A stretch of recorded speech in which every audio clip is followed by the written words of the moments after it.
السلام علیکم ورحمۃ اللہ وبرکاتہ نحمده ونصلی علی رسولہ الکریم اما بعد۔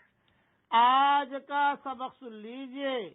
آج کے سبق کی سرخی ہے پڑوسیوں کے ساتھ اچھا سلوک کیجئے، پارٹ نمبر 26۔ حضور اکرم صلی اللہ علیہ وسلم نے تاکید فرمائی ہے۔ اس سلسلے میں ایک حدیث سنیے۔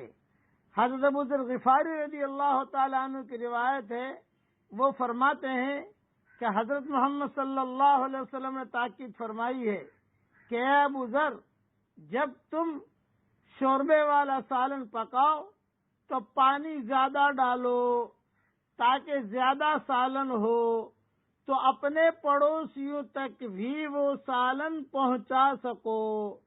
بھلے پانی زیادہ ڈالنے اور شوربہ زیادہ ہونے کی وجہ سے لذت میں کمی آ جائے، لیکن اپنی لذت کی کمی کو گوارا کر لو اور پڑوسیوں کے ساتھ حسن سلوک کا اہتمام کرو۔ یہ حدیث شمائل ترمذی میں ہے۔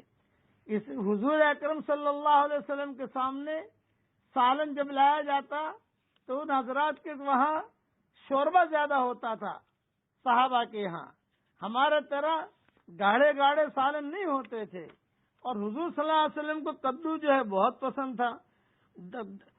کان النبی صلی اللہ علیہ وسلم یعجبہ الدبا، حضور صلی اللہ علیہ وسلم کو دبا بہت پسند۔ گجراتی زبان میں اس کو دودھی اور اردو میں کدو اور لوکی بولتے ہیں۔ یہ دو طرح کی ہوتی ہے، لمبی بھی ہوتی ہے اور گول بھی ہوتی ہے۔ مدینہ والے عام طور پر گول کدو کو دبا سے تعبیر کرتے ہیں، آج بھی وہاں گول کدو کو دبا ہی کہتے ہیں۔ ہم جب وہاں خریدنے جاتے ہیں تو دبا ہی کہتے ہیں عربوں کو، کبھی ہمیں دبا دو۔ یہ حضور صلی اللہ علیہ وسلم کو بہت پسند تھا۔ اور کدو کے بعد فوائد بھی سن لیجئے۔ علماء نے کدو کے بڑے فوائد بتلائے ہیں۔ ایک تو عقل کو تیز کرتا ہے، دوسرا دماغ کو قوت پہنچاتا ہے۔ نیز حضرت یونس علیہ السلام جب مچھلی کے پیٹ سے باہر نکلے تھے تو پورا جسم متاثر ہو چکا تھا، کمزور ہو چکے تھے، چنانچہ اللہ تعالی نے ان کے اوپر سایہ ڈالنے کے لیے اسی کدو کے درخت کو پیدا فرمایا تھا، اور اسی کے سائے سے ان کے جسم میں دوبارہ تازگی آئی۔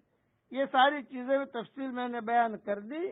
وجہ اس کے اندر خاص یہ ہے کہ پڑوسیوں کے ساتھ حسن سلوک کرو، پڑوسیوں کے ساتھ حسن سلوک کیجئے، پڑوسیوں کے ساتھ حسن سلوک کیجئے، یہ بہت ضروری ہے۔